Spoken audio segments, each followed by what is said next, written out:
तो दोस्तों, आज हमारे साथ खास मेहमान हैं आशुतोष, जो कि जाने माने सहाफ़ी हैं। आप satyahindy.com, जो कि एक यूट्यूब बेस्ड न्यूज़ प्लेटफॉर्म है, उसके आप बानी हैं और एडिटोरियल डायरेक्टर हैं।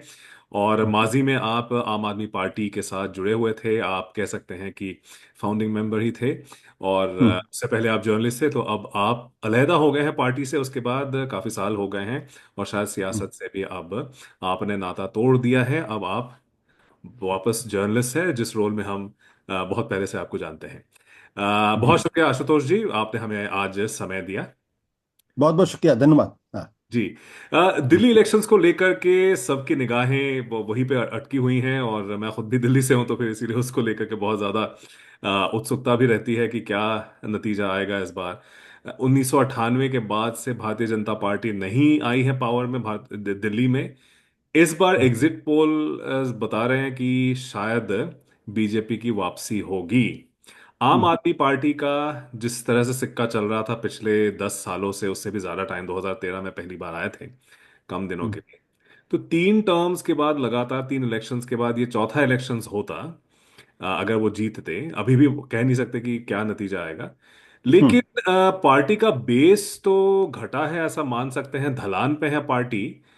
क्या वजह है आपको लगता है, क्योंकि उस पार्टी के साथ आपने मतलब बिल्कुल शुरू से आपने देखा है, क्या कमी हो गई है इस बहुत बार? जी, बहुत बहुत शुक्रिया आप अपने प्लेटफॉर्म पे मुझे बुलाने के लिए और मुझसे बात करने के लिए।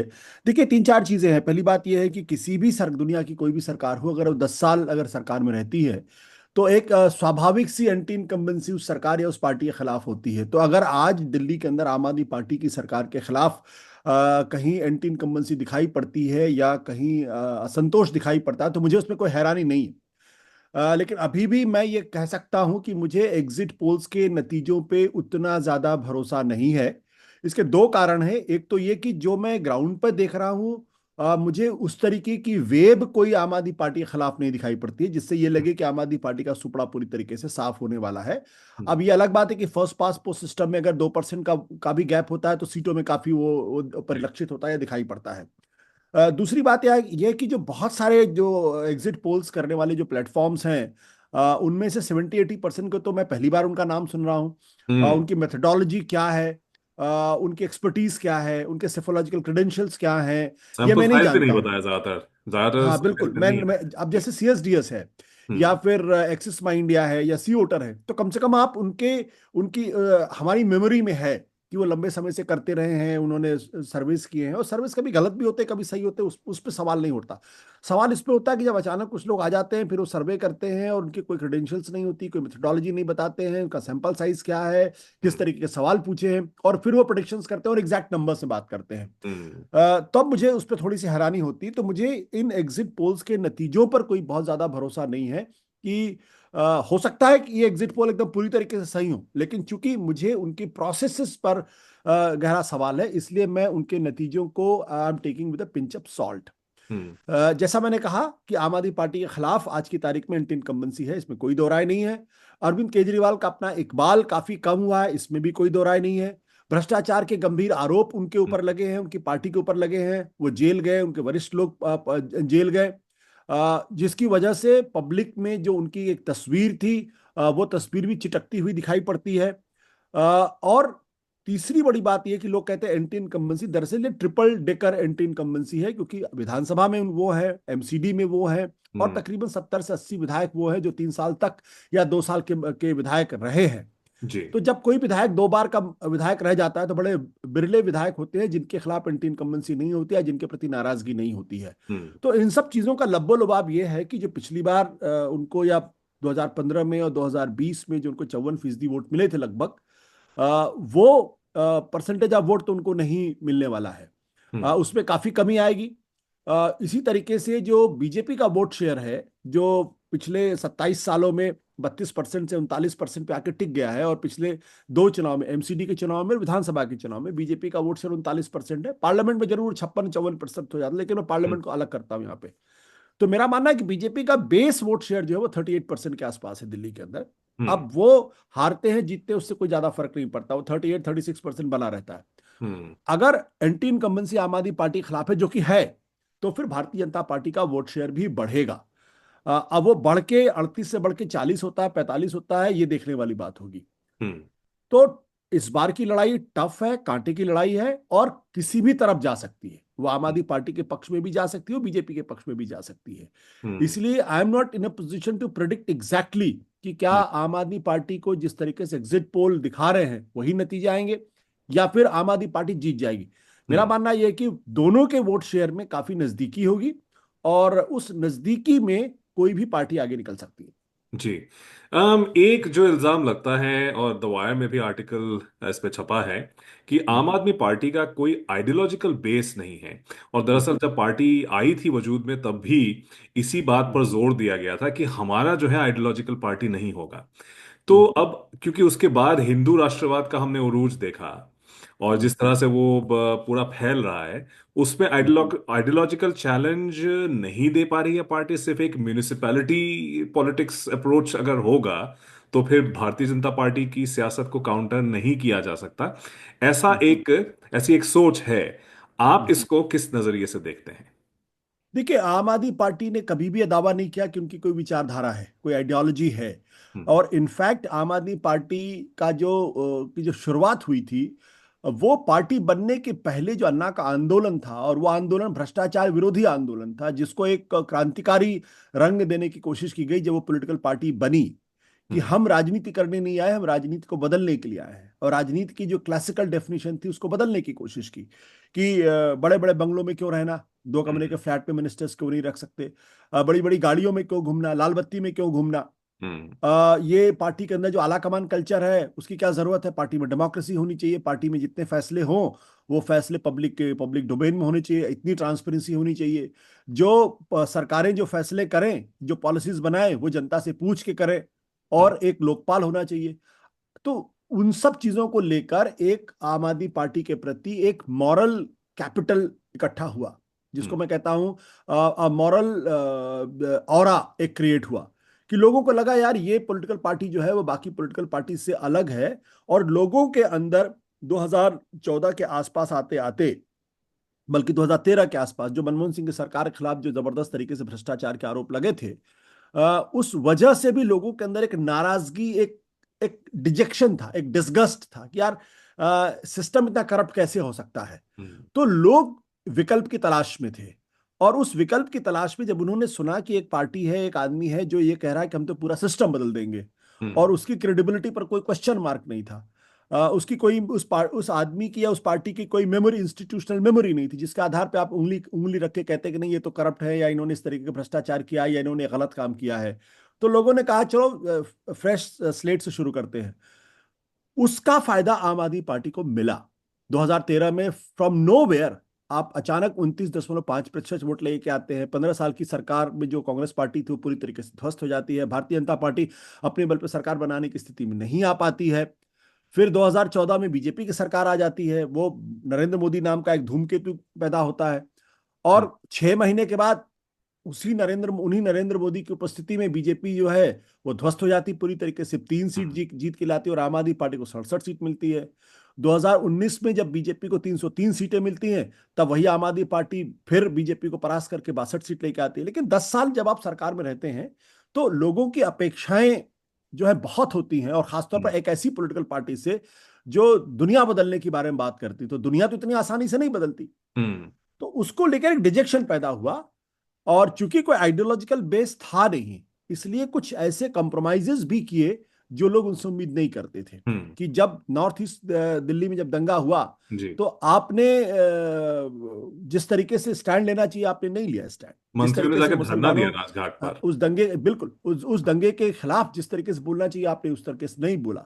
जब दिल्ली के अंदर जब कोविड हुआ, और मरकज पर जब हमले हुए, जब एक हम्म। सत्ता सत्ता की तरफ से मरकज पर हमले किए गए, मुसलमानों को टारगेट किया गया, तब भी आपने कोई स्टैंड नहीं लिया। हम्म। अ, और और फिर आपने प्रो हिंदू लाइन लेने की कोशिश की। जी। तो लोगों का जो एक बड़ा तबका था उसका मोह भंग हुआ, और उस मोह भंग की वजह से आज आम आदमी पार्टी दिल्ली में स्ट्रगल करती हुई दिखाई पड़ती है। हम्म। बीजेपी के बारे में हम जानते हैं कि उसकी एक विचारधारा है, हम उसको पसंद करें ना पसंद करें एक अलग तरीके का प्रश्न है। कांग्रेस की अपनी एक विचारधारा, वो सेकुलरिज्म पे कम्प्रोमाइज नहीं करती हुई दिखाई पड़ती है। हम्म। अ, लेकिन और बीजेपी हिंदुत्व पे कंप्रोमाइज करती हुई नहीं दिखाई पड़ती है, और वो सबको मालूम है कि ये उनका कोर आइडियोलॉजी। हम्म। आम आदमी पार्टी की कोर आइडियोलॉजी नहीं है। आम आदमी पार्टी की जो ideology over a period of time जो है, या विचार जो है, वो पूरी तरीके से ट्रांजैक्शनल हो गया है। कि हम्म। हमको हिंदू वोट चाहिए तो हम हिंदू हिंदू तबके के बारे में बात करें, हमको मुसलमान वोट चाहिए तो मुसलमानों के बारे में बात करेंगे, हमको हम्म। गरीबों का वोट चाहिए तो हम फ्रीबीज के बारे में बात करेंगे, हमको महिलाओं का वोट चाहिए तो हम उनको फ्री बस राइड देंगे, हम उनको 2100 रुपए देंगे।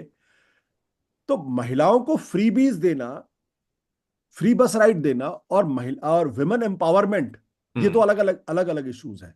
हम्म। पावर्टी एलिविएशन करना एक अलग तरीके का विचार है, और उनके खाते में 2000 रुपए डालना वो एक अलग तरीके का विचार है। हम्म। तो मुझे लगता है कि पूरी की पूरी आम आदमी पार्टी ट्रांजैक्शनल हो गई। जब पार्टी ट्रांजैक्शनल हो गई, तो लोगों को भी लगता है कि भाई आपने मुझे क्या दिया, और फिर हम्म। उसके आधार पे आप उनका आकलन करने लगते हैं। तो ये हम्म। लॉस ऑफ जो मॉरल ऑरा है आम आदमी पार्टी की और अरविंद केजरीवाल का, उसका नुकसान उनको इस चुनाव में होता हुआ दिख रहा है। हम्म। बहुत लोगों को हैरत इस बात पे भी हो रही है कि 40% बजट का हेल्थ केयर और एजुकेशन पे खर्च करने के बाद भी वो टॉकिंग पॉइंट्स नहीं रहे हैं आम आदमी पार्टी के।